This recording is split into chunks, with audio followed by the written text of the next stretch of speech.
What is up, guys and gals, and welcome back to the Nerd Castle. Today in the world of indie games, we're checking out a title called Disfigure. This is a top-down, actually I wouldn't even call this a Vampire Survivors-like.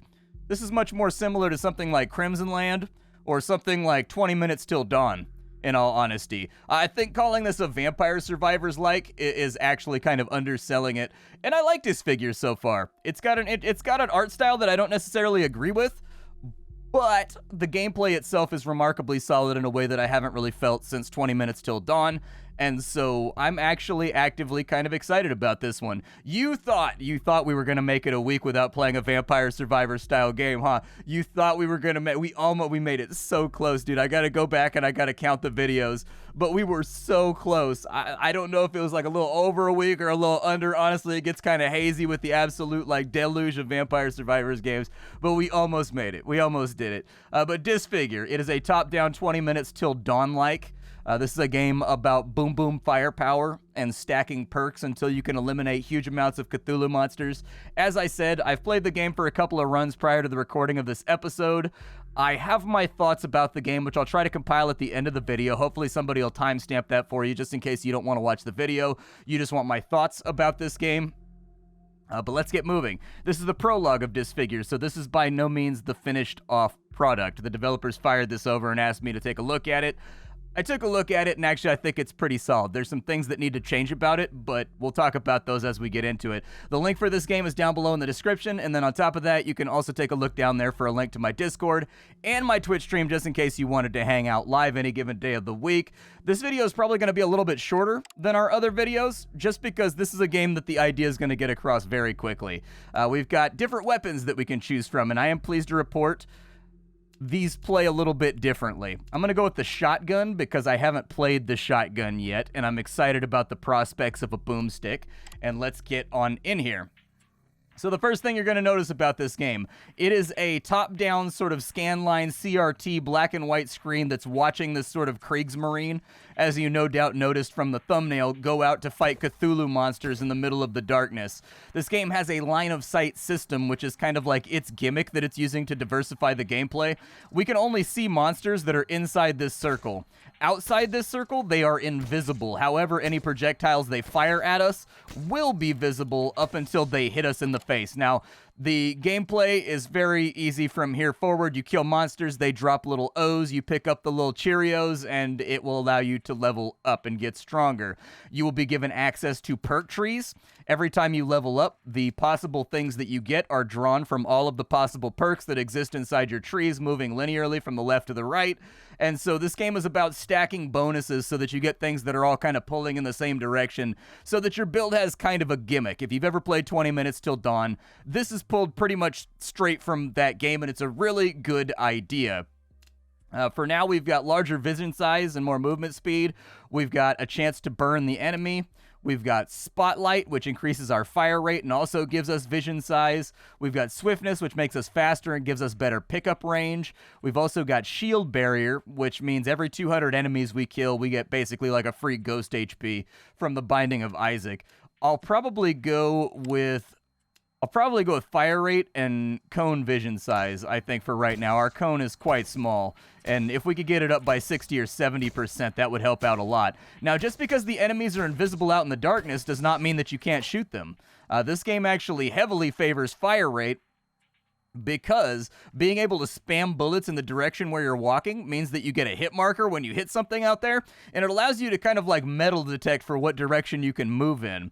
This gimmick is kind of interesting. I don't know if this gimmick is enough to hold up the game for right now and actually make it different enough from all of its peers, but it is an interesting idea, and as you get further on into the game, you will get a lot more perks that like sort of modify or change your vision lane. So that it's more or less useful, or it like tags enemies that are out in the darkness. It's an interesting idea, and I think the success of the game may come down to how well they utilize this idea and actually itemize this idea, because I think they've already got their shooting mechanics on point, their movement mechanics on point, their audio design is good, it sounds great, the enemy impacts and everything else on a gameplay level, everything feels good here. The things that I think are going to have to be focused on are largely, shoot an additional projectile, but I lose 30% damage. I'm going to do it because I feel like maxing out that tree might be awesome, but the immediate benefits worry me. There's another level up. We can increase our bullet damage by 20. That's probably a good idea. Ooh, bullet speed and fire rate 15, though. We do have a really slow fire rate. It's starting to pick up now. Okay, yeah, we're starting to boomstick down some monsters. The first thing I noticed about this game that I actively kind of am a little bit apprehensive about, this game decided to go with monochrome. In general, I'm not a huge fan of monochrome. I know that it's an artistic choice, it's a stylistic choice, but for me personally, I feel like this game would be better in full cover, where as you upgrade your bullets in different ways, they changed colors, they modified, you could see the crackling of blue lightning coming off of enemies and stuff like that. And then you get like very light kind of thrown light effects around enemies that are under the effects of those sort of procs and whatnot. I feel like they're missing out by making this game monochrome, but since that's more of like a subjective thing, like person to person, I'm not going to harp on it too heavily. What I will harp on is that this game, like many other games nowadays, is using a CRT pixel filter, like a double layer of like CRT scan lines and also pixelation. That needs to be toggleable. That's one of those things that it's been happening in a lot of indie games lately, and I'm not a big fan of it. Now, it may just be because I'm profoundly nearsighted in real life, but pixel filters and scan lines and things of that nature and like CRT lines, they tend to make games very muddy for me when I'm trying to play them. And so I tend to turn them off instantly. I've said this a million times in a million different videos, but I tend to turn them off instantly the moment I start playing a game, just because they make my gameplay experience worse. This game does not have a toggle for all that. And then on top of that, once you get up to really high fire rates, the camera, you see how there's that very slight camera jitter whenever I fire my gun? It's not that bad when you're playing with a gun like we have right now. But once you get up to the point where your weapon is fully automatic and it's going like brrrr, and it's firing crazy fast during kind of like the overpowered endgame phase of the game, that jitter right there actually becomes incredibly obtrusive to the eye. And so I would recommend also adding a toggle to turn off the camera shake. Those three things, I think, are my main takeaways that bothered me about the game. Other than that, though, it seems to be pretty damn good. Let's see here. Shrapnel. On death, enemies explode into additional projectiles that deal 25% of the damage of whatever killed them. Sure, that sounds good. We also probably want to pick up some kind of, like, damage over time proc on our weapon because we're firing so many low damage bullets and we're hitting like multiple enemies every time we fire. I guess it depends if the proc chance is going to be inherited by some of the shrapnel bullets we're putting out too. We definitely need more damage. We need more damage very badly. Do we have any more damage around here? One thing that's impressive to me is these little icons. I don't know how they condensed these little icons down to like a 64 by 64, like a 128 by 128 pixel block that maintained the clarity of the full-size image so well. But as somebody that frequently has to design Twitch emotes that go down to like 12 by 12 pixels, the fact that they were able to maintain so much clarity in these little icons, it looks good. It looks really, really good, although that may be due to the fact that it's in black and white. I seem to remember reading somewhere that like on old black and white CRT screens and on old black and white TV screens, you got a lot more clarity. But it's been so long since, like, there were black and white TVs when I was a kid, all right? I'm that many years old. But I don't remember if they were more clear or not. I do have this memory of playing like a Turbo Graphics on a black and white TV and feeling like it was a lot less muddy than when I played it on like a color TV through the coaxial cable. So it might be true. And let's see here, damaging enemies. Yeah, let's get the fire damage. That sounds good, because even if we only sometimes get that proc, 10 damage a tick is more damage than our bullets are dealing. And it would be nice to be able to dot up some of these guys and drop them real quick. All right, a few more enemies down. Let's keep on mulching our way through them. That's what I call it. I call this mulching, all right? They are beginning to fire bullets at us. That is going to be a problem as we get further on into the game. This is another area.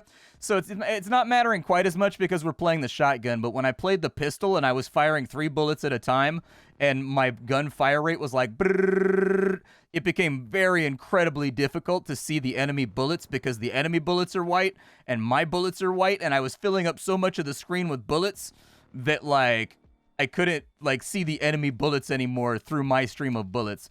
That would be another area where, you know, That would be another area where a little bit of color being added, at least to the friendly and enemy bullet types, might help with navigating your way through the field as it gets thicker and thicker with enemy fire. Blaze. Every 5th shot, shoot a flame that deals 20 damage and lights things on fire. Yeah, that sounds fun. Put an underbarrel flamethrower.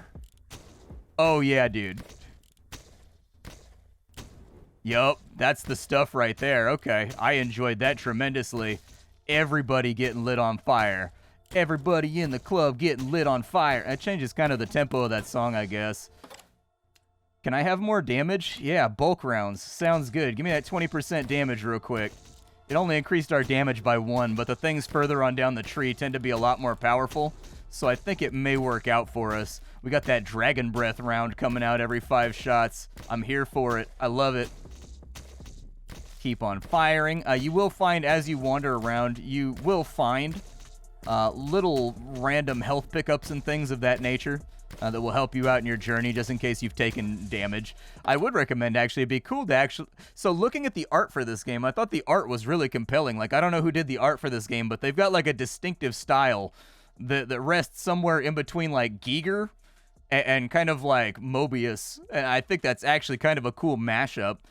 I was hoping that maybe if you wandered around the map enough, you would find points of interest like little altars and things, and you could find little journals that fill you in as to what's actually going on inside the confines of this gameplay nebulous. But, you know, let's see. Blaze damage and blaze range goes up. Fire rate is temporarily increased by 25%, 3 seconds after killing an enemy with blaze. That sounds good. Yeah, let's do that. Yep, it's working. And you may be able to chain that, actually, if it's fast enough to just get that permanent increase to your fire rate. That's sort of what I was hoping. Oh, no, it's not permanent, but we can keep it for a little while. All right, doom rounds, heavy shrapnel. We've got projectiles piercing. Piercing might not be a bad idea with this gun. Fire damage, bullet size, bullet speed. Let's go bullet size and bullet speed, just because I want to see what's further down that tree. I'm not too interested in the bonuses that gives, but I do want to know what later on awesome things are going to happen. Does this game have like a tinnitus sound effect?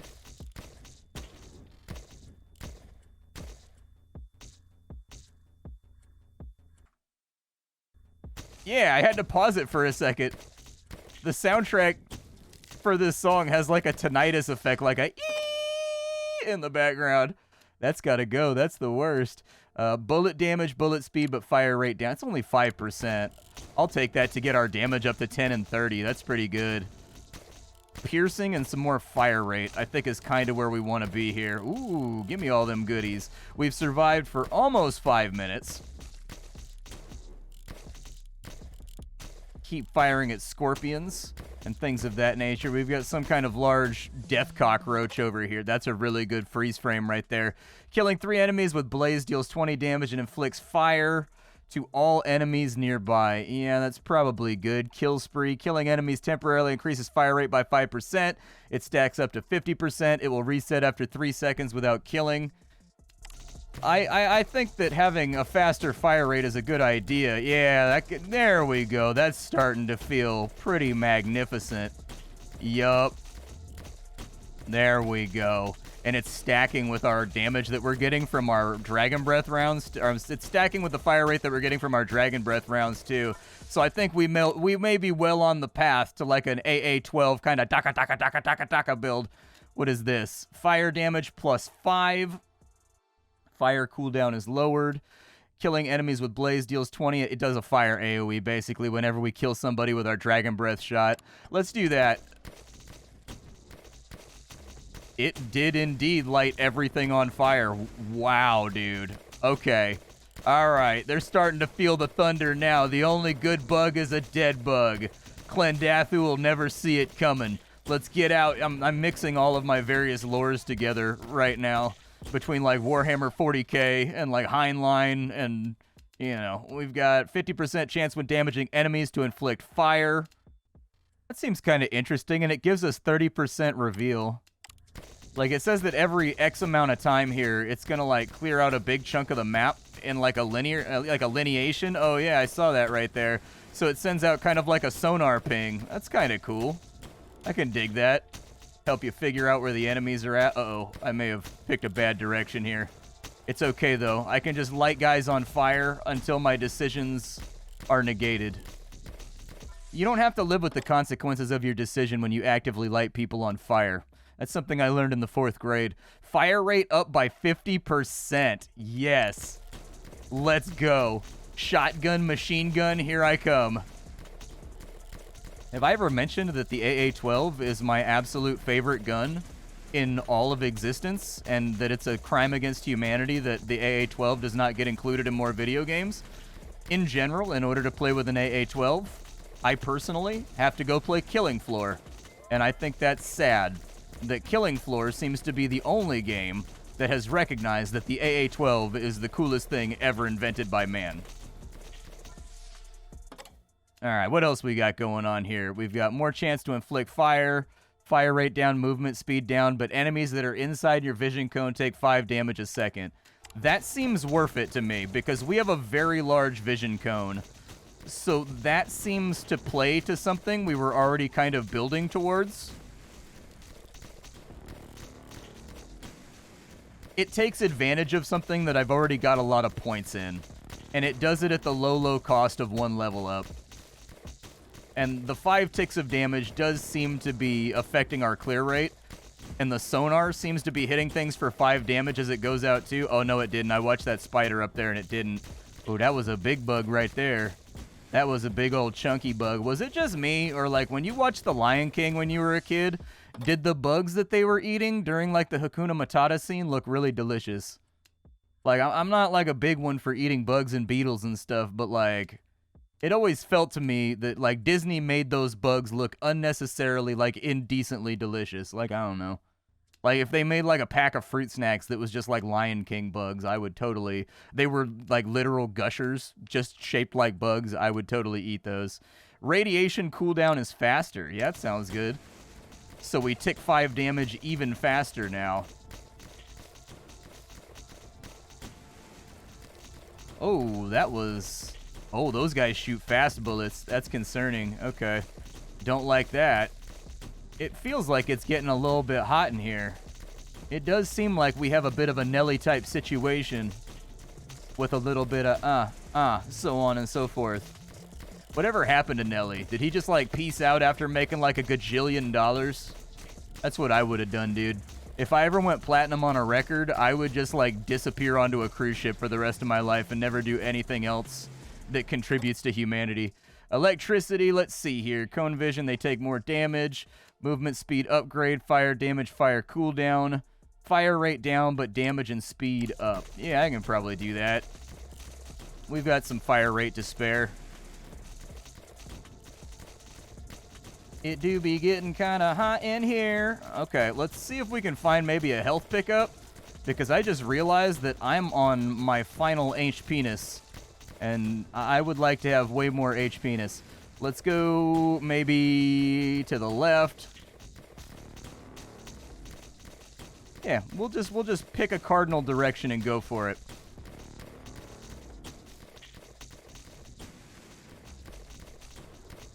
So far, no pickups. So far, no goodies. I'm gonna double back and grab just like a little bit of XP real fast and wipe out the guy that's shooting behind me. Maybe we'll try a different direction. I haven't really played too much, so I don't know what the best strategy is going to be for, like, scanning for health pickups and whatnot. However, we do have a whole lot... Oh, no, dude, there was bullets right there. I didn't even see him. I walked right into him. Well, there you go. It's going to show you how long you lived for. If you make it to 10 minutes, it spawns a big boss that takes up, like, half the screen, and you got to fight it. We didn't get it on this go, but we got it on my last go. No, I don't want to do shotgun again. Let's go back and let's play something different. So we'll go for Greatsword. Sure, why not? We'll get our Cloud Strife on. Oh, I can change my vision cone around too. I didn't even realize that that was an option. That's kind of cool. The game didn't come with a tutorial, so I didn't even think about the fact that I could right-click, and it looks like we can actually swap our vision cone around as well. That's sort of an interesting development. I don't hate it. That actually makes a lot of the abilities, so on that last run, we probably... I was wondering why it was referring to the circle around me as a cone. that entire time. Now I know. And knowing is half the battle.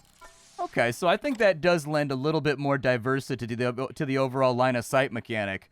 Because now I have the active ability to change the shape of my line of sight, and there are different abilities and things that trigger off of that line of sight.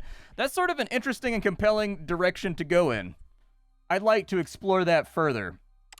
We're going to do the same thing as last time. We're going to get fire rate, and we're going to make our vision cone a little bit bigger. I tend to prefer playing on circle mode until I have some kind of pulse or like some kind of charge that allows me to see a little bit further out. Well, you know, we'll keep it where it's at for right now. I think we'll take faster fire rate. We hit pretty hard already. The downside to our current weapon is just that it swings really slowly. So if we can get this attack speed up to like ludicrous levels, I think we'll be all right. I'm also hoping, like when I was using this alternate weapon, I was sort of hoping that each weapon had its own perks, or at least had a few mixed in that were specific to the weapon. Maybe it does and we just haven't seen it yet. Melee damage up by 20%. Enemies explode into projectiles. Yeah, we'll do that one again. That's fine. This is just a prologue, so... Oh, that's interesting. I didn't expect the projectile to take the shape of the original projectile that killed the enemy. That's unique. I like that. Shrapnel projectiles hit harder, please.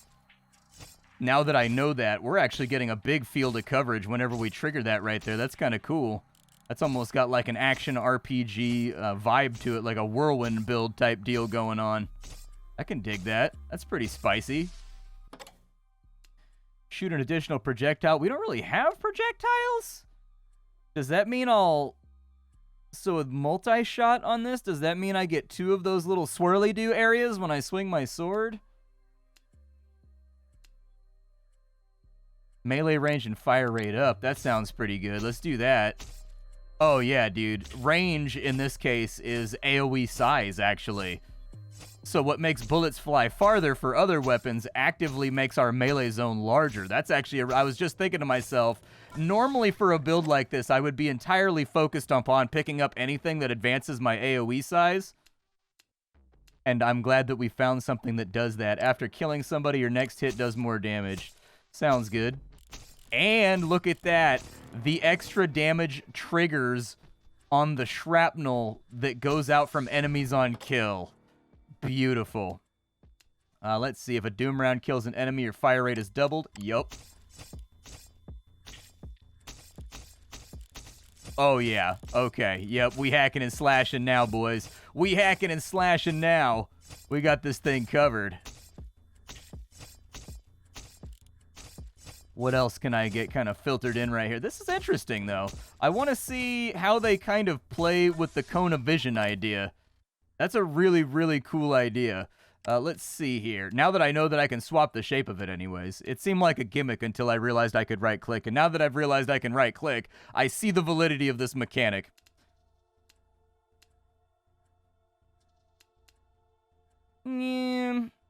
Just keep making my melee hit harder. I'm gonna put all my eggs in the basket of just like crumping the ever-loving hell out of these buggies. Ooh, almost advanced too quick. I thought my hit would kill him, and then my hit did not kill him. Unfortunately, the effect that we get from that increased attack speed whenever we kill somebody with a doom round, it only lasts long enough for us to basically get like a double swing out. So it's just like smack, smack, smack, smack, smack, smack. It's still like, it's a double swing when we might need it. It's not the worst thing. So what do we want to take here? A vision circle spawns at the closest enemy every 3 seconds. Not terrible. Vision size does feel a little bit lackluster right now. I would like to be able to see further. I feel like that's something that I've kind of neglected here, is that I haven't made my vision cone large enough to actually functionally play the game once the screen starts to fill up with a lot of bugs. Like, we're still kind of like in the beginning period of the game for right now. But once we get to, like, the farther portions, it definitely helps to be able to see further, I know. Who would have ever guessed that the use of one's eyes might be considered useful? Let's see here. Circle vision slows down your enemies. That's not bad. Projectiles put shock on enemy, increasing the next amount that they take. Yeah, let's go with the lightning here. We haven't done lightning yet. Lightning sounds good. But, yeah, this is Disfigure. Hopefully you guys liked it. I think this is actually one of the more unique titles that I've seen. I've talked about the things that I don't really like, but just to kind of put them in short form, I prefer that games not be monochrome. I actually like full color for games. I'd like to see a toggle for the CRT scan lines and also for the pixelated filter that they have going on. I'd like to see a toggle for the camera shake, which becomes, it's not invasive at the beginning, but it becomes very invasive if you do like a high fire rate build. And then on top of that, I would get rid of the tinnitus effect that's in the background of your soundtrack. It is way too loud. It is very, very audible over your actual a sort of mud wave music that you have going on. And it needs to be just removed. Get rid of the tinnitus sound. I don't know if everybody hears it. It's going to be reduced a little bit for the purposes of this video, just because you got to be able to hear my voice, but there's a definite tinnitus, like, noise as part of the soundtrack playing in the background, and it just does not go away. Killing 3 enemies charges your next shot to fire a lightning bolt. Other than that, I think the game's pretty cool. Oh my god. That is the coolest thing ever. Chain lightning is awesome, and now I am pleased with myself. I like the sound effect for it as well. But yeah, Disfigure, check it out. I get sent a lot of Vampire Survivors games. I don't get sent a lot of games that are trying to be like 20 Minutes Till Dawn. And I think that's a shame, because 20 Minutes Till Dawn is actually an exceptionally awesome game, even independent of the Vampire Survivors genre. It's really good. And so I don't think there's any sin in copying something that is really good, especially if you're going to do it well, like Disfigure has. My name is Splattercat. I sift through the pile to find what is worthwhile in the world of indie games every single day, so you don't have to. Today up on the chopping block, we checked out Disfigure. Tomorrow, we will be checking out something else. Thank you for hanging out with me. That's about all I got for you for right now, and I will be back tomorrow with something hot and fresh off the indie skillet.